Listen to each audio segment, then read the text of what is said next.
ইচ্ছের পাখিরা সীমিত সবুজের সীমানা ছাড়িয়ে নিয়ম ভাঙুক নিয়মের জন্যে।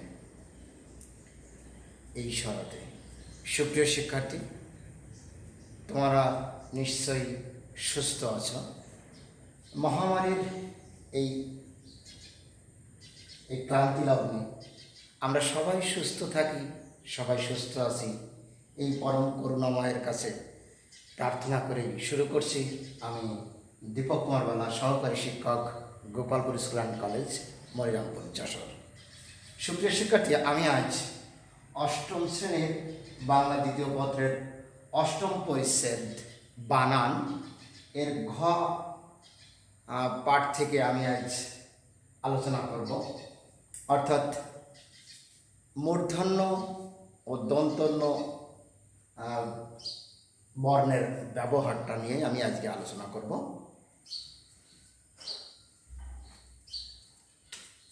তৎসম শব্দে দন্তন্য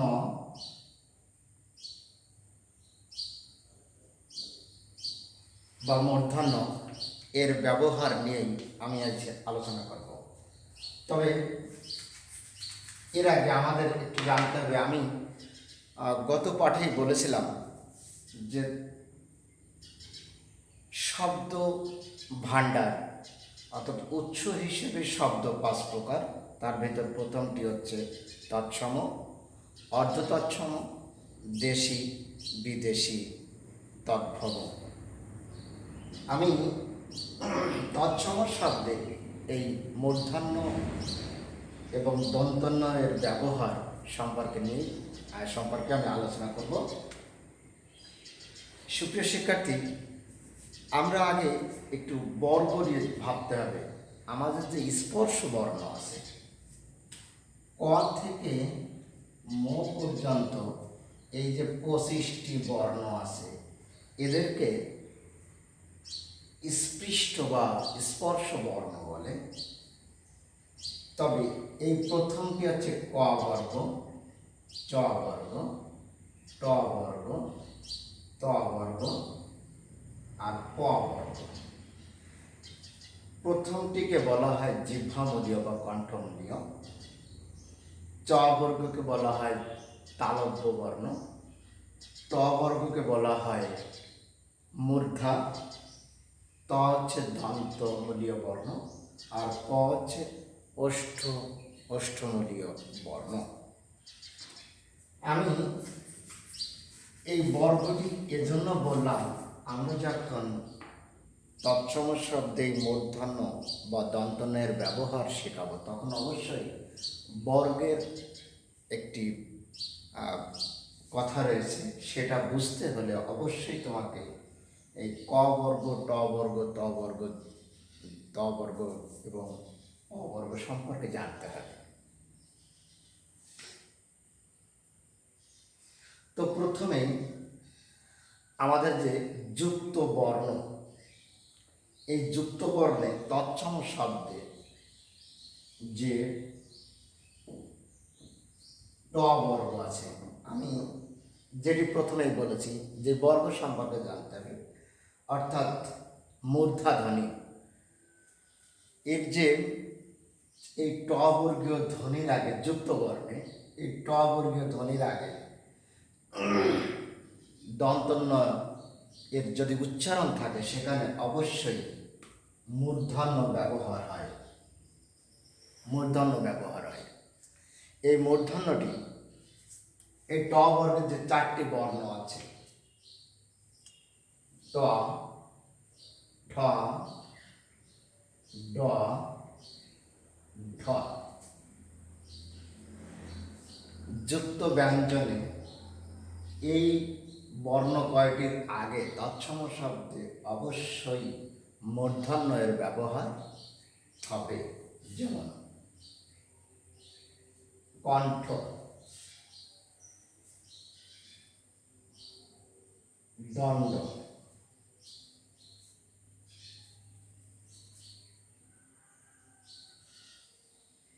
ঠান্ডা,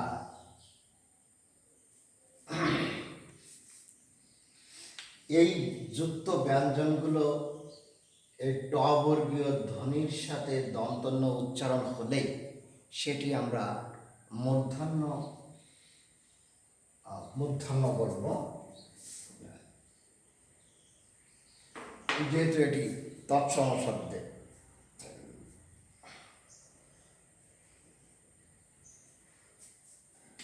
দ্বিতীয়টি বর্ণ হচ্ছে রি, র, মূর্ধন্য। এরপর মূর্ধন্য ব্যবহার হয়, যেমন রেল, রণ,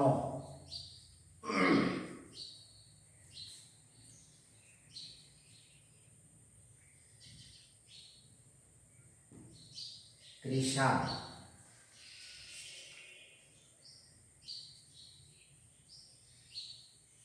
সুপ্রিয় শিক্ষার্থী, আমরা বুঝতে পারছি যে রি র মূর্ধন্যস্বর পর অবশ্যই মূর্ধন্য ব্যবহৃত হবে।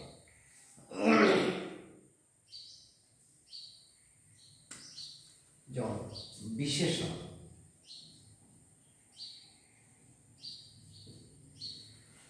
আমরা যে বিশেষণ পদটি পড়ি, গত ক্লাসে আমি পদ সম্পর্কে বলেছিলাম, ষষ্ঠ শ্রেণীর একটি ক্লাসে। সেখানে দেখবে এই বিশেষণ আছে। এই বিশেষণ দেখো অবশ্যই মূর্ধন্যস্বর পরে মূর্ধন্য বর্ণটি ব্যবহৃত হয়েছে।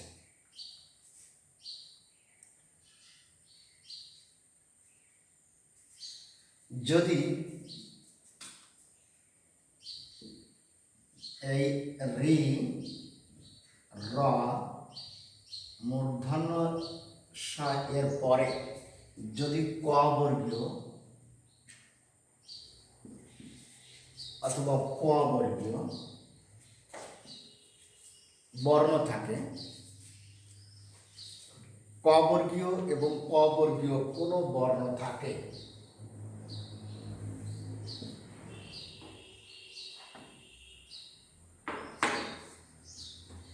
এই রি র মূর্ধন্যস্বর পরে ক বর্গীয় এবং প বর্গীয় কোনো বর্ণ যদি থাকে, সেক্ষেত্রে সেই বর্ণের পরে দন্ত উচ্চারণীয় ধ্বনিটি অবশ্যই মূর্ধন্য হবে।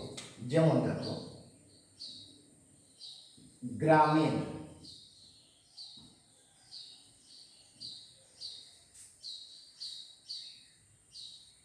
কৃপণ। সুপ্রিয় শিক্ষার্থী, আমি এই বানানটি একটু বিশ্লেষণ করি। গয় র ফলা, আমরা বলেছি রি র র ফলা, গয় র ফলা আকার ম। এই মটি হচ্ছে প বর্গীয়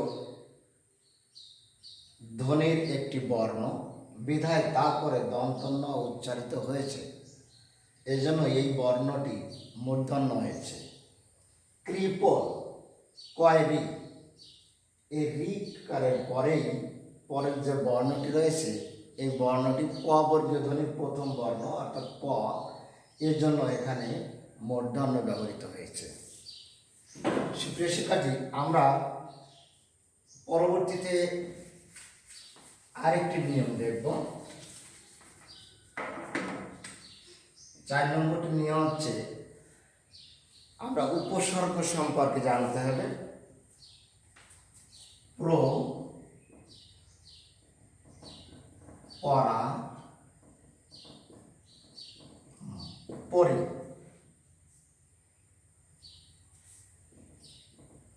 নে, এই 4টি উপসর্গ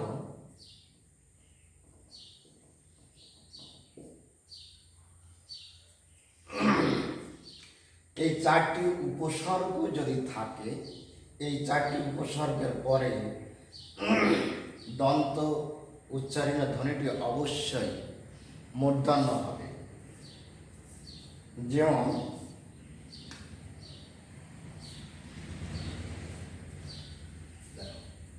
প্রণাম,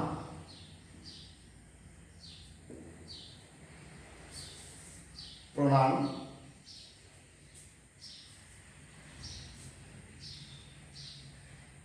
পরায়ণ,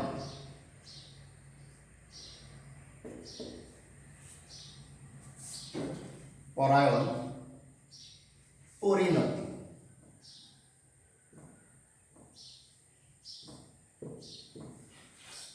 পরিণতি। আমরা যে অঙ্ক করি সেখানে নির্ণয়, এই নির্ণয়,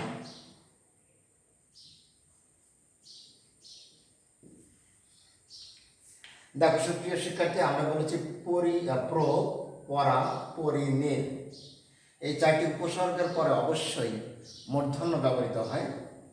প্রনাম, দেখো প্রর পরে নাম, এই নামটি ছিল কিন্তু দন্তন্য আকার ম, এই নাম, যেটি আমরা প্র উপসর্গ যুক্ত হয় এই দন্তটি মূর্ধন্যে পরিণত হয়েছে। পরায়ণ, এটি মূর্ধন্য, পরা উপসর্গ আছে। পরিণতি, নির্ণয়, এই নির্ণয়ের এই নির দন্তন্য সে র, যদিও এটা রেফ হয়ে গেছে, এই নির উপসর্গ থাকায় এই দন্ত উচ্চারিত ধ্বনিটি মূর্ধন্যে পরিণত হয়েছে।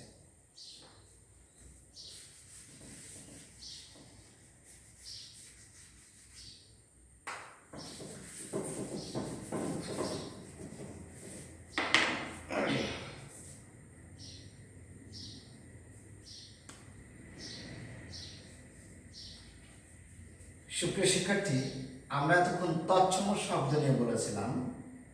যদি অতৎসম শব্দ হয়, অতৎসম শব্দ বলতে আমি যেটাকে বুঝিয়েছি, আমরা যেটা বুঝি সেটা হচ্ছে তদ্ভব, দেশি, বিদেশি। অর্থাৎ তৎসম শব্দ বাদে যে শব্দগুলো আছে সে শব্দগুলোকেই আমরা অতৎসম হিসেবে ধরে নেব। এই অতৎসম শব্দে ট বর্গের পূর্বে দন্তন্য হয়। যেমন মনে করো এখানে মূর্ধন্য হবে না, এটা হবে দন্তন্য। দেখো আমি যদি বলি লন্ডন, এটি কিন্তু একটি অতৎসম শব্দ সুপ্রিয় শিক্ষার্থী। এই জন্য এই ড থাকা সত্ত্বেও, ট বর্গীয় ধ্বনি থাকা সত্ত্বেও এটি কিন্তু দন্তন্য হয়ে গেছে, এই জন্য লন্ডন। আমি যদি বলি এন্টার,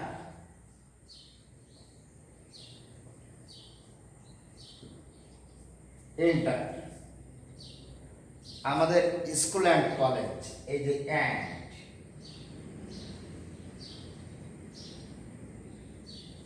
এখানেও কিন্তু দন্তন্য হবে, যেহেতু এটি ইংরেজি শব্দ। অ্যান্ড আমরা কখনো কখনো উচ্চারণের ক্ষেত্রে এমনটিও দেখি,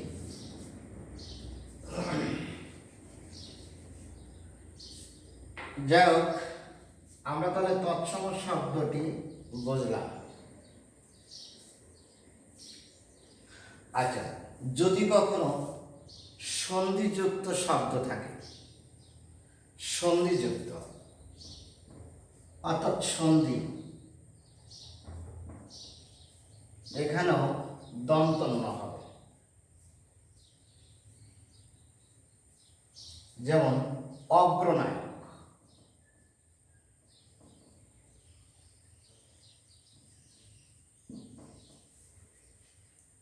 অগ্রনায়ক,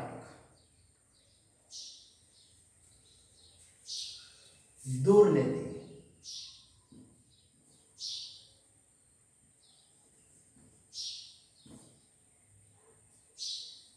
দুর্নীতি, এগুলো হচ্ছে সন্ধি শব্দ, বিধায় এটি দন্তন্য হবে, এখানে মূর্ধন্যের ব্যবহার হবে না।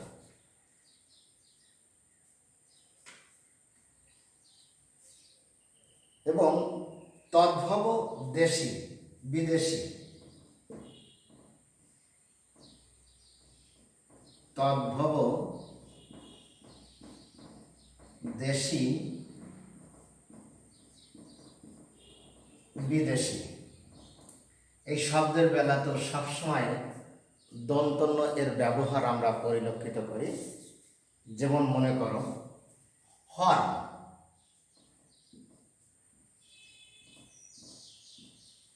Horn, grill,